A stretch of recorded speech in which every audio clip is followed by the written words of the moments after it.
रामराज आवाहन मिशन एक मिशन जो धरती पर फिर से रामराज बनाने पर काम कर रहा है। आओ चलो चर्चा करते हैं स्वयं की खोज की, जो हमारी रामपन की बुक पार्ट 21 के पेज नंबर 22 पर लिखा है। स्वयं की खोज। मन दो तरह से देख सकता है, बाहर की ओर एवं भीतर की ओर। बाहर की ओर देखने से बड़ी बड़ी खोज, बड़े बड़े भौतिक ज्ञान विकसित हो गए हैं, और उसी तरह आंखें बंद करके मन से भीतर की ओर देखने से, होशपूर्वक देखने से स्वयं का ज्ञान होता है, स्वयं की खोज होती है। जितना ज़्यादा तुम इस पर समय देते हो, उतनी ही ज़्यादा खोज होती जाती है। काम, क्रोध, मोह, अहंकार, लोभ कोई भी तुम्हारे शत्रु नहीं हैं।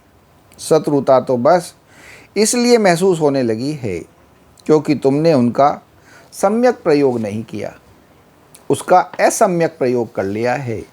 इसका सम्यक प्रयोग किया जाए तो यह सबसे बड़े सहयोगी मित्र एवं सुख देने वाले हैं।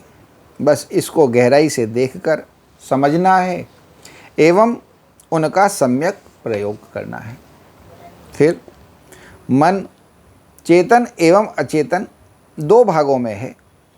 अपने चेतन मन को अवचेतन मन की गहराइयों में उतारना एवं उसकी खोज करना ही स्वयं की खोज है। वृत्तियाँ काम, क्रोध, मोह, लोभ, अहंकार, ईर्ष्या आदि अवचेतन मन की गहराइयों से उठती हैं, वही इनकी जड़ है। अगर उनको समझ लिया जाए, उनकी जड़ तक पहुंच जाया जाए, तो यही सच्चा समाधान है। निरंतर अभ्यास से निशाना ठीक से लगने लग जाया करता है। अतः ऐसे ही खोज भी निरंतर अभ्यास से अपनी मंजिल पर पहुंचने लग जाती है। कितनी सुंदर बात है स्वयं की खोज।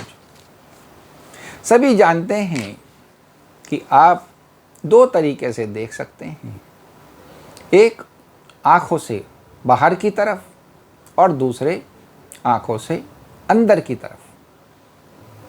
अर्थात जब आप आँख खोलकर देखते हैं तो आपको ये सारा जगत, ये सारी बाहर की दुनिया दिखाई देती है।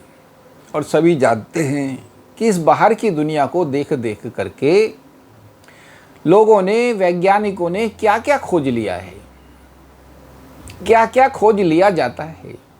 ठीक इसी प्रकार से उल्टा भी है कि जैसे अगर हम बाहर की ओर ना देख के अंदर भीतर की ओर, अर्थात आंखें बंद करके अपने मन के द्वारा अपने भीतर अगर देखते हैं, तो वहाँ भी ऐसे ही रहस्य में रहस्य, रहस्य में रहस्य भरे पड़े हुए हैं। और वो जो खोज कहलाती है वो स्वयं की खोज कहलाती है। वो स्वयं की खोज है। जब आप भीतर उतरते हैं, उसको देखते हैं, उसमें अपना ध्यान लगाते हैं, तो आपको अपना स्वयं नज़र आता है, आपको अपना स्वयं समझ में आता है, आपको अपना स्वयं महसूस होता है। और इसी के साथ जो बताया गया है कि इंसान की वृत्तियाँ, विकार, जो काम, क्रोध, मद, मोह, लोभ, अहंकार और ईर्ष्या हैं, जिनको विकार कहा जाता है और कहते हैं यही हैं जो इंसान के पतन का कारण होते हैं, तो इसके बारे में भी कहा गया है कि ये भी सिर्फ इस वजह से पतन का कारण होती हैं क्योंकि इनका संतुलित रूप में, सम्यक रूप में प्रयोग नहीं किया जाता। इनका असंतुलित प्रयोग जो है वही तुम्हारे नुकसान का कारण होता है। और अगर इनको संतुलित रूप से समझ के, ध्यानपूर्वक, होशपूर्वक अगर इन्हें प्रयोग किया जाए, तो ये ही तुम्हारे जीवन के लिए वरदान होते हैं।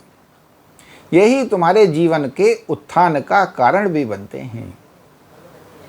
क्योंकि कामना, अब कैसी कामना है? कामना भगवान की भी हो सकती है और कामना इंसान की भी हो सकती है। कामना मोक्ष की भी हो सकती है और कामना संसार की भी हो सकती है। चीज ये है, और अगर कामना ना हो तो इंसान क्या? इंसान के पास तो कोई कर्म ही नहीं होगा। जब कोई कामना होती है तो कर्म शुरू होते हैं, वरना तो कर्म ही नहीं होते। इंसान बेकार हो जाता है, व्यर्थ हो जाता है, इंसान का जीवन व्यर्थ है। तो इससे पता चलता है कि ये जो जिनको विकार कहते हैं, काम क्रोध मद मोह लोभ, हकीकत में और कुछ नहीं। इनके संतुलित, इनके बैलेंस्ड, इनके सम्यक प्रयोग की आवश्यकता है। इन पे हमें होश रखना होता है। इनको एक साधन के रूप में प्रयोग करना होता है, ना कि इनका गुलाम हो जाना होता है। और जब ऐसा हम कर लेते हैं, यही हमारे जीवन के लिए वरदान हो जाता है, हमारे जीवन को नए नए आयाम दिलाता है, नए नए जीवन को मंजिलें प्राप्त कराता है।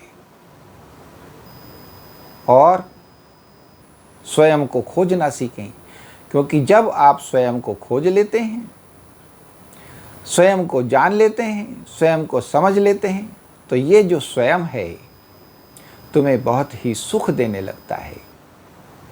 ये जो स्वयं है तुम्हें बहुत ही समझदार बनाने लगता है। ये जो स्वयं है तुम्हें समदर्शी बनाने लग जाता है। ये जो स्वयं है तुम्हें तुम्हारे इन सब विकारों पे, इंद्रियों पे तुम्हारा शासन कराने लग जाता है। तुम फिर इन सब के बस में नहीं रहते, बल्कि ये सब तुम्हारे वश में हो जाने लग जाया करते हैं। समय ठहर जाता है, आनंद बढ़ जाता है और जीवन सुखमय हो जाता है। और आप महसूस करने लगते हैं कि वाह, मैं तो धन्य हो गया। तो आप अपनी आंखों को बंद करके अपने मन के द्वारा अपने भीतर की खोज करें। भीतर जाएं, देखें, समझें, जानें, पहचानें और उसका आनंद लें। और फिर देखो, जब आपकी अपने स्वयं से मित्रता हो जाती है, जब उसके साथ आपको आनंद आने लग जाता है, तो कैसे ये जो दुनिया है स्वर्ग बन जाती है। बोलो श्री रामचंद्र भगवान की जय, पवन सुत हनुमान की जय।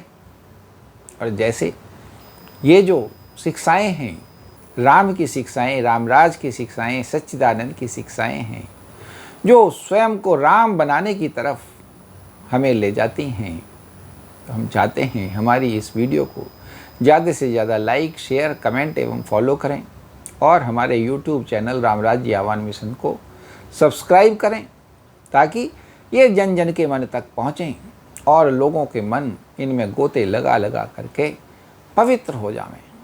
लोग इनमें गोते लगा लगा करके सच्चिदानंद की स्थिति को शीघ्र अतिशीघ्र प्राप्त कर सकें। जय श्री राम।